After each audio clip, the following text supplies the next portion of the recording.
So I'm going to assume, based on your reaction on when I was talking to you on the phone, that you're going to like it. So I'm going to read a little bit more right now.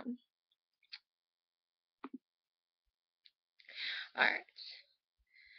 Now, over the years, Princess Sarah had grown into a lady unlike any other, a very curious person by nature. Sarah longed to know about everything.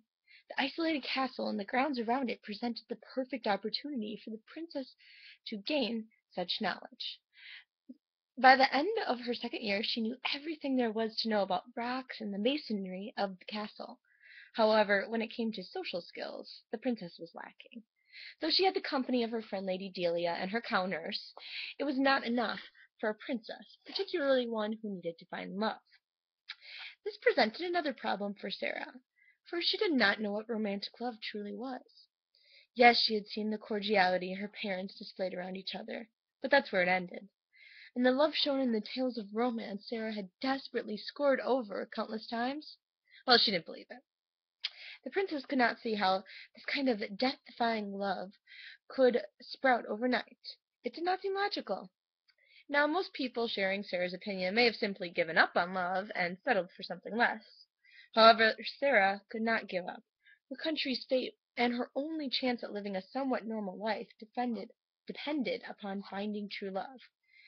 This proved to be quite a problem for the princess. Sarah was pondering just this on a particularly gloomy day when she heard a knock at the door. As usual, Lady Delia barged in without waiting for the princess's response. Delia's boldness had been apparent even at an early age. Perhaps her parents had agreed to let Delia go with the princess with the hopes that the isolation would rid their daughter of this unladylike quality. The opposite had occurred. Years of being around royalty and being relied on as said royalty's only link to the outside world had only emboldened Delia. Sorry, I'm tripping over my words now. While Delia's stories and escapades may have overwhelmed many people, most people were not as curious as Sarah, who took in Delia's admittedly long-winded and occasionally colorful diatribes about the outside world with a certain amount of amusement.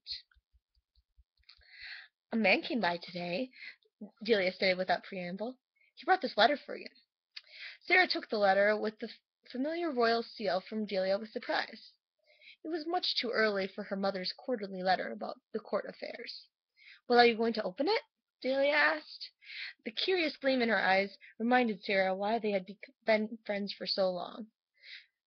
"I'm getting to it," Sarah replied. She would not be rushed. Letters from the court were rare, and although she knew her mother's courtly letters were written for the sake of duty, she tried to imagine there was real affection behind them, and treasured each one.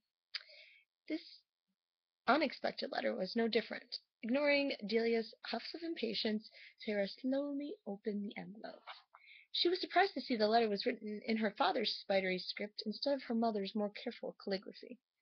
Delia noticed her surprise and jumped on the bed next to Sarah. "Well, what does it say?" Sarah spared Delia an annoyed glance before returning to her father's letter. I don't even remember what it says. All right. Oh, wait. "My dear daughter, it has come to my attention that your 18th birthday is approaching. I send my congratulations for this, and I am sure you have become an exceptional lady." He went on to describe the qualities of womanhood he was sure she had attained, none of which she had, since the closest thing Princess Sarah had to a governess had hoofs. "Under normal circumstances the Queen and I would be presenting you to society in order to obtain a suitor. Because of your unique situation, this is not possible. However, this will not deter us from finding you a proper husband.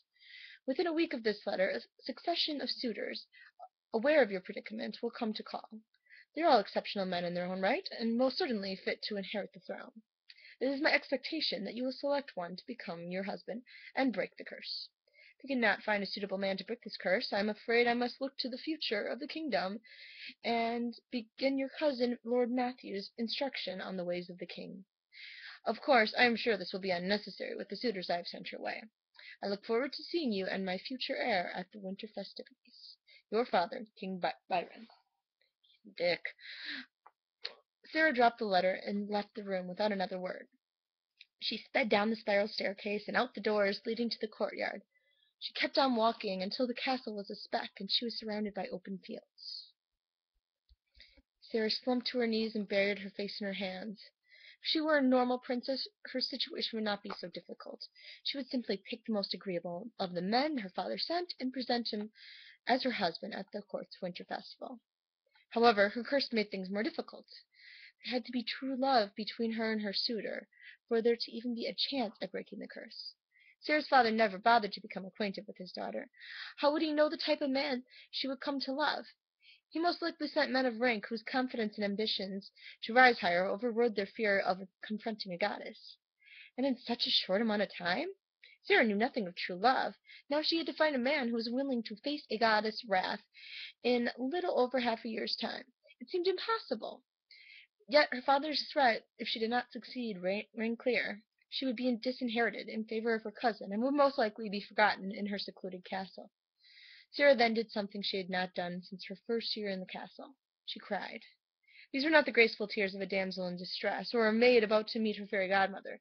These were the tears of a person realizing that her last hope to return to her rightful place was now so far away it would be near impossible to reach.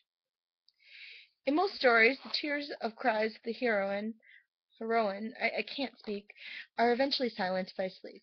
If only Sarah had been so lucky. Her mind was far too occupied with the letter's contents for sleep to arrive. She wished she could have fallen asleep. One always felt better after rest. Instead, Sarah sat in the grass as the sky got darker and the air cooler. She dreaded her inevitable trek back to the castle. Although she was relieved to know she would not have to tell Delia the letter's news. Delia was not one to wait for permission to read Sarah's letters. She was dreading the advice and encouragement her friend was sure to offer. So instead she sat in the grass and tried to ignore the increasingly cool wind that her cotton dress did nothing to block. Finally Sarah gave in to her need for warmth and walked back to the castle. However, instead of heading inside where she knew Delia was waiting, Sarah entered the stable. Even as a cow, the princess's old nurse never failed to be a source of comfort for the girl. Just as Sarah expected, Tracy was waiting, with concern evident in her large eyes. Sarah was sure Delia had filled Tracy in. One nice thing about the cows was their inability to talk. Sarah sank down, leaning against Tracy for support. Words were not necessary between these two. She chose to ignore the fact that words were also impossible for her companion. This is how Sarah eventually fell asleep. And that's where we're leaving off.